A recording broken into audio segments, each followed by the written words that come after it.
So here we are. Welcome back to Duke on a Bike.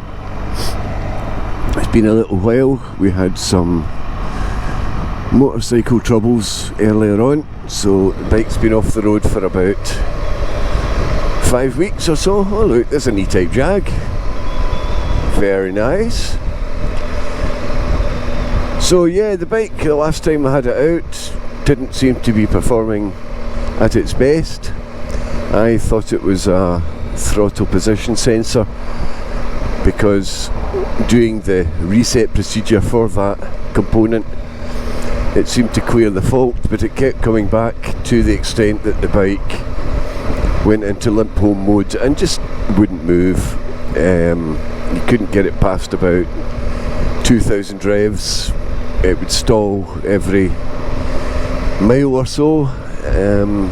So it took a while to get into the garage, simply because the garage that I use, it's A&G Motorcycles in Dumfries, are so popular. Andy now only works part-time. He only works Tuesday, Wednesday, Thursday, but he is an absolutely first-rate mechanic, and he's one of the few people in the area, independent of BMW, that can actually diagnose BMW problems. Turned out it was a crank position sensor, which is quite a surprise, because both he and I thought that that would mean the bike wouldn't run at all, but it did. It got me to Andy's. He had it for about a week till he diagnosed what the problem was and got the parts and managed to fix it. So this is really the first proper ride out that I've had on the bike since then. I drove it back in the pouring rain from Andy's, so we'll give it a go and see how we get on today. Probably not the best idea, because my wife's away as well, so if it breaks down again she can't come and get me, but we'll give it a go. So we're just going to go a little blast up the main roads. No point going the back roads if there's a possibility that something might go wrong. And so this is the road to Annan from Dumfries. It's a main road. It's the A75. It's nothing exciting at all about it. It does give me the opportunity to build up a little bit of speed and just make sure that the bike is performing the way it's supposed to. As you probably know, this is a 10-year-old bike, so occasionally things are going to wear out. It's been enormously reliable up until now, and I think I can forgive it that little glitch. Right, we'll give it some ping and see how it goes.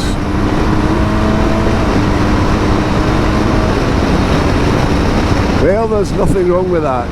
We'll better come back down. That was a little bit excessive.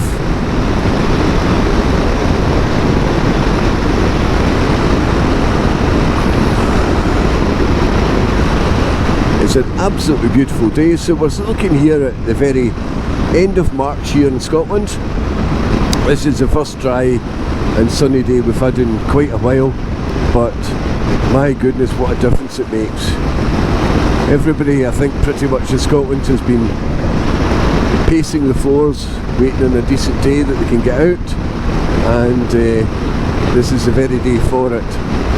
It's a bit windy. I'm kind of hoping that my new microphone manages to filter out some of that noise.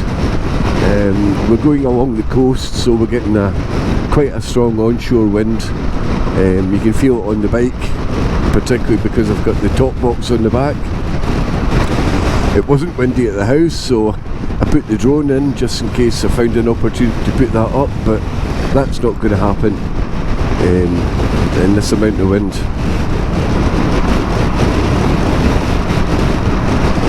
So yeah, so far so good. The bike seems to have had a fresh lease of life, and that's good, because I do plan to go a number of trips this year. Now that I've retired, early I may say, before anybody starts calling me an old so-and-so. I am an old so-and-so, but I'm not as old as I perhaps could be if I was retired, off with jolly well.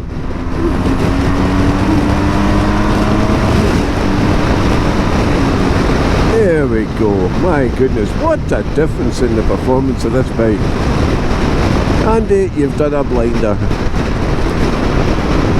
I got him to do a service and an MOT just while it was in. The MOT was really quite early, and was the service, to be honest, but I don't want to have to be held back by having to have the bike going in for a service and an MOT when it might turn out to be a good opportunity to get away on a trip up north or down south or over east or whatever I decide to do. Oh dear, we've got a sightseer, I think.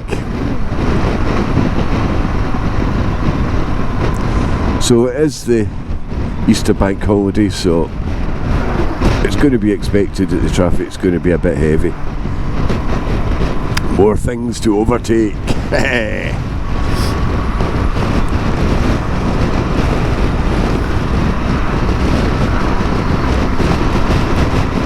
So I've lowered my screen down a bit because my first video that I had done, the screen really did interfere with the vision of the chin mount camera. So this is again just an experiment to see if that works, and if not, then we'll rely on the one on my mirror over there. I do have a third GoPro, which I did toy with the idea of mounting facing towards me, but who the hell wants to look at me? Even the wife can't stand to look at me sometimes.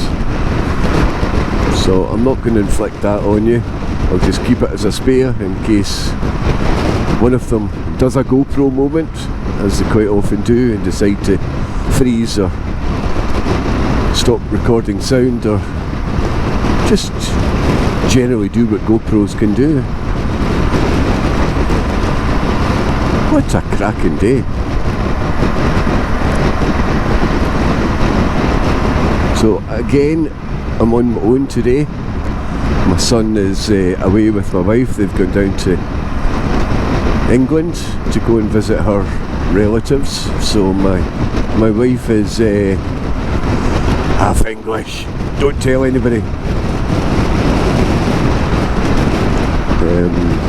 So yeah, she's taken her parents down to go and visit the Raleighs, and I managed to escape it. Happy days. I did have a list of chores that I'm supposed to be doing while she's away, but plenty of time for that. I don't expect them back till about probably 10 or 11 o'clock tonight, so I'll have a mad rush round after I've had my dinner. Oh, what's going on now? Oh, it's just a tyre pressure monitor again. That's one of the things about this bike. It just, I probably should buy new ones, but I know when the tyres are flat. I can feel it. I'm riding a damn bike. I don't need a tyre pressure monitor. But I don't think there's a way of disconnecting them.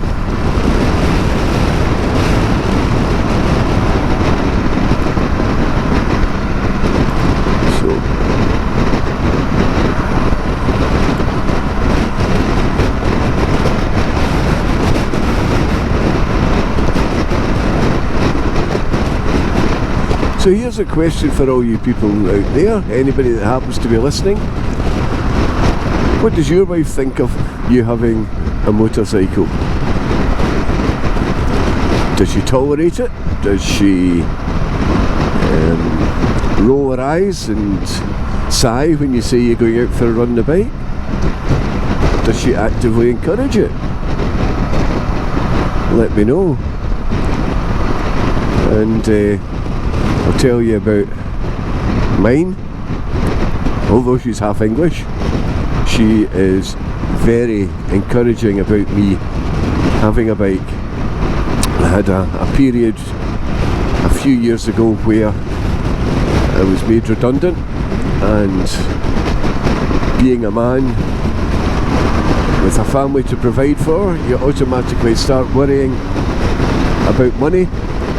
So I was all set to sell the bike that I had at that time, and the wife wouldn't let me. She says no.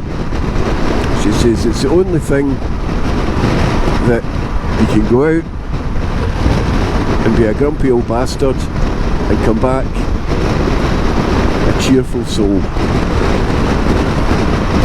And she's right, to be fair. This is every motorcyclist's happy place, is when they're on a bike. And of course she was right. I got another job and everything worked out for the best.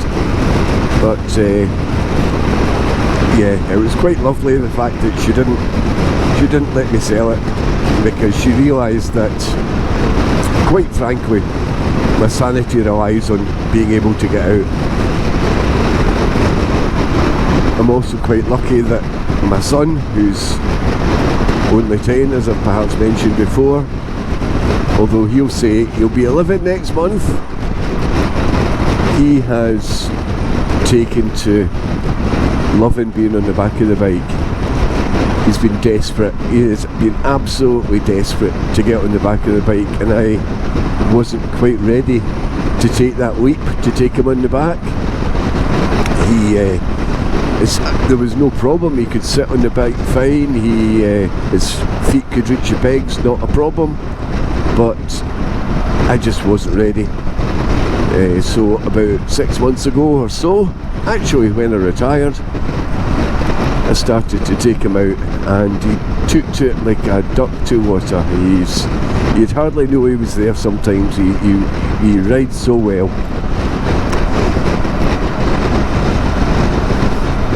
But there we go. The most surprising part of it, although I don't know why I should be surprised, but the wife actively encourages Ben to come out with us,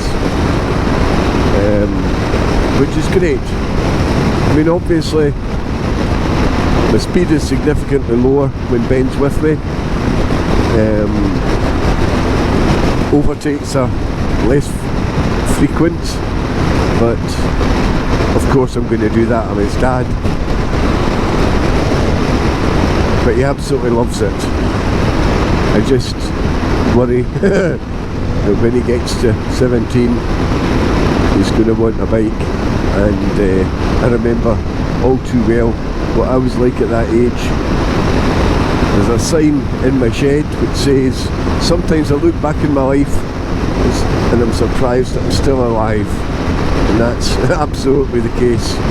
I was a complete idiot.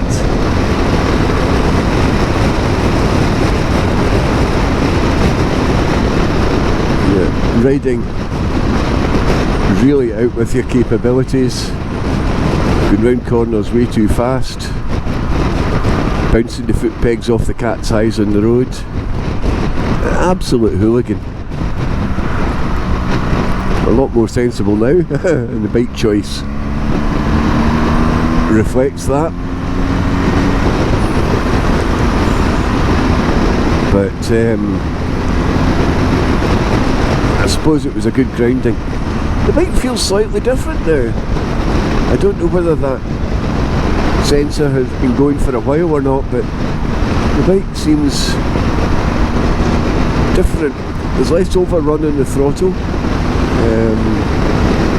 Yeah.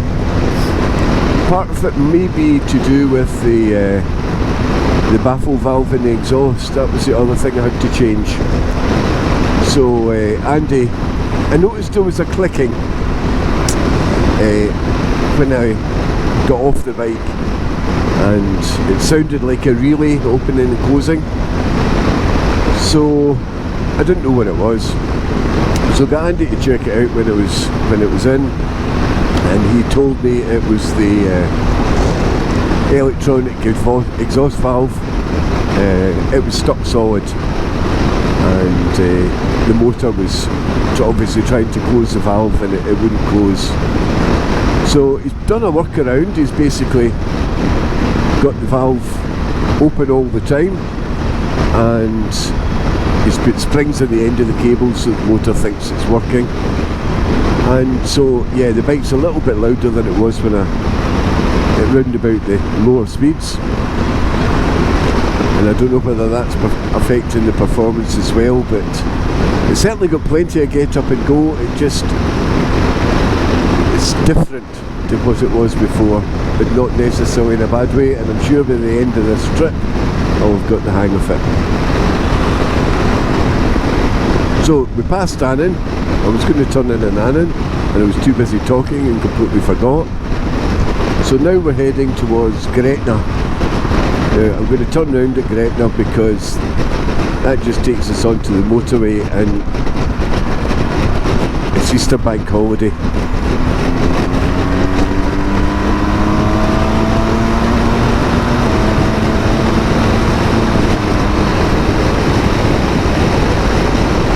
I really need to watch my speed. Yeah, Andy, you've pulled a belter. The bike's going like a dream.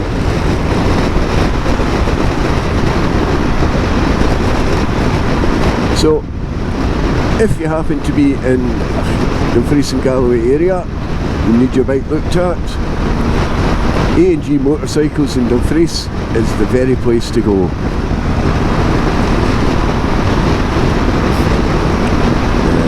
If you already live in Dumfries and Galloway, you already know about Andy. I don't need to tell you any more about them than that.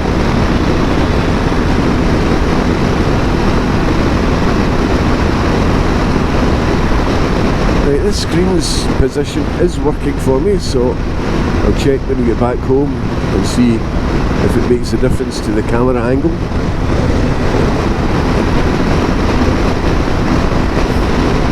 Or the camera view, I mean.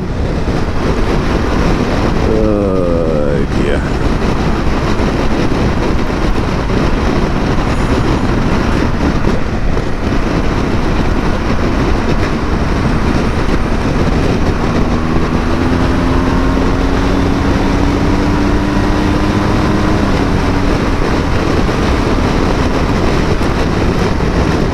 What a tool this is.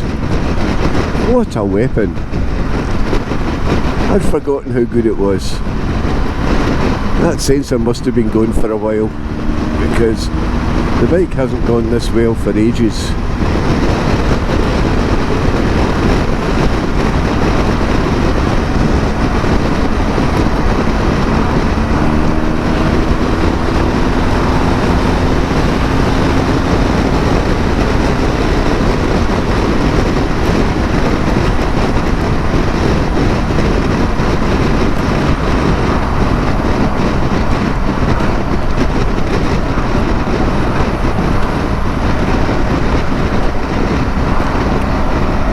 Yeah, bank holiday weekend.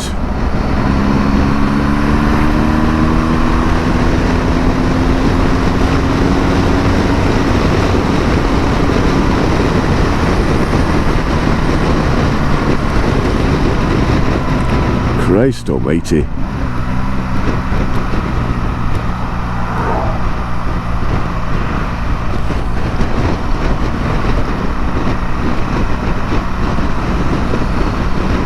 Actually, do you know, we're doing 50. It feels like I was going to stop. I've been going way too fast today.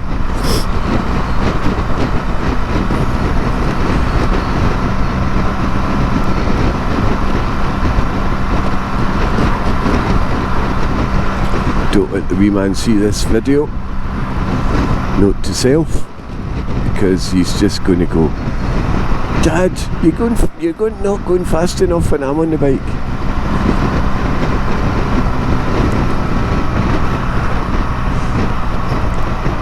Although the wee bugger grasses me into his mother if I do go fast. Oh, I need to get petrol. I'll go, well, cut back to Muirkirk.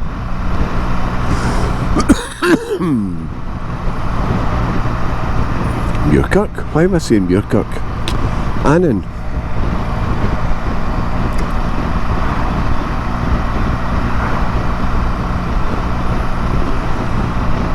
Tyre pressure monitor's sensor has switched itself off again, so I don't know what the heck's going on with it.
In love with this bike again.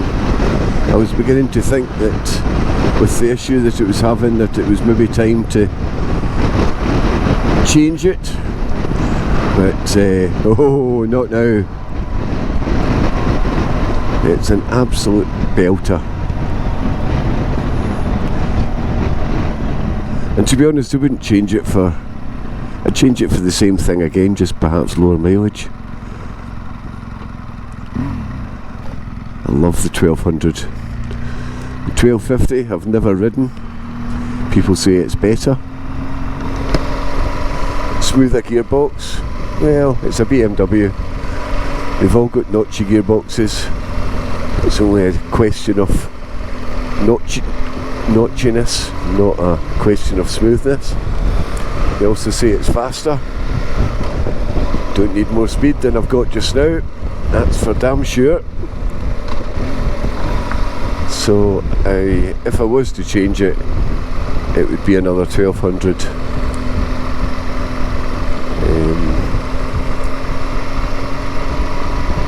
I wouldn't even consider the adventure. I get a couple of 100 miles range in this tank, and that's enough for me for where I go. And I have sat in an adventure and it just feels unwieldy is the word. I mean, it doesn't handle any different to this. It's just feels bigger. It's like sitting on a thoroughbred horse and going and then sitting on a Clydesdale. But the performance is pretty much the same. The other thing is, I don't want spoked wheels with tubes, because I like to be able to stick a patch in to get me to the garage rather than leave me stuck at the side of the road. And I know there's people who say yes, you can change it at the roadside. Well, I can't, okay? I can stick a patch in and get myself to a garage. When it comes to proper spannering works, I leave it to the experts, because I would probably ruin it. Back in the day, of course I did my own maintenance, because you had to. Where I lived there was no motorcycle dealers, and we didn't have the money to put it into a garage. And I have a good working knowledge of engines and motors in general, but that knowledge has become more and more and more outdated the more we have electronics on a bike or a car. We never had such a thing as a throttle position sensor when I did my own maintenance on a bike, so it's new knowledge for me. We've got a fucking camper van. Honestly, people, if you're going to bring a camper van, learn to drive the fucking thing.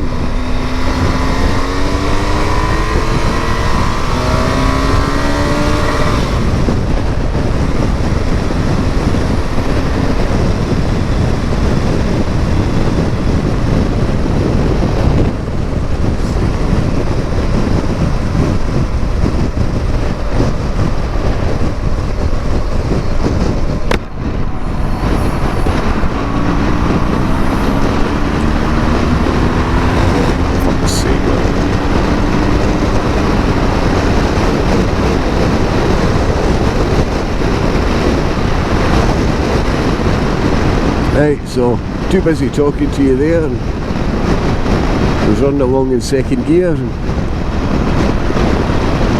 maxed out the revs. So I really need to pay more attention to my riding, and I also need to have practice when to speak and when not to speak, I suppose.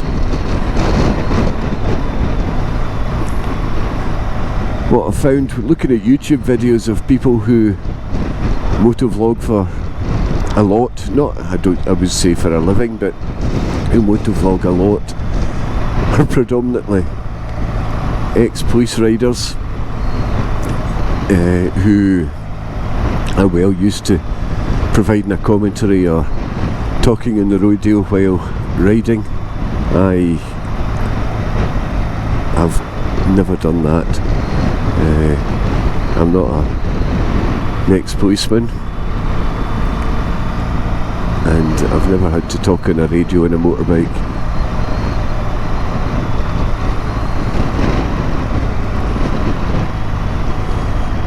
So unfortunately for you guys, you're going to have to put up with my amateur efforts, and I can only hope that the scenery and places that I take you to make up for my shortcomings in any kind of commentary.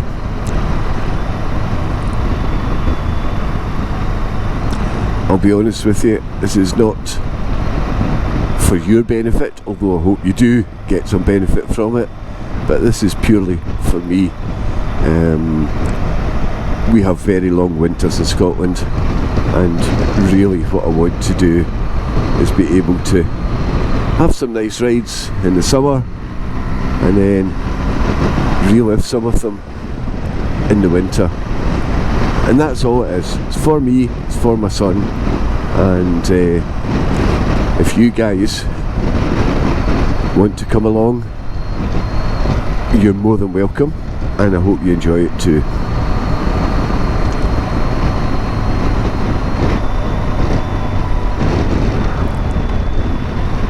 Dornoch. Just seems wrong for me, a Scottish person, to call something Dornoch. It should be Dornoch, but no, this place is Dornoch. It's one of the things about the Scottish accent that people take the mickey out of us sometimes. You know, we have trouble saying words like purple or burglar alarm, but that's just the way it is. Our mouths are not used to making those shapes. It's the same way as English can't say achaglachkach or loch or anything like that. It's not that they're stupid, honest gov, it's just that their mouths are not used to making those shapes. As we go along through the countryside, through our trips, I will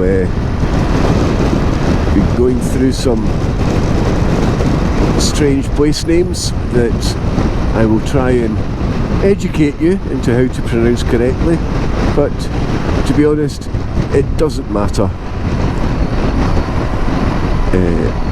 Most people will know that Kirkcudbright is actually pronounced Kirkcudbright, but as an English person, if you come and ask for directions to Kirkcudbright, we'll know what you're talking about.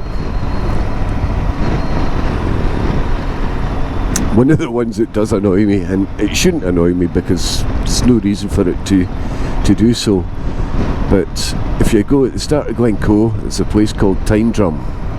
It's where the Green Welly Cafe is, and everybody but everybody calls it Tyndrum. It's not Tyndrum, it's Tyndrum. And as I say, shouldn't annoy me, it's just one of the ones that does. That's a nice smell for burning. I think the burning grass. Yeah, not that kind of grass. Easy, tiger.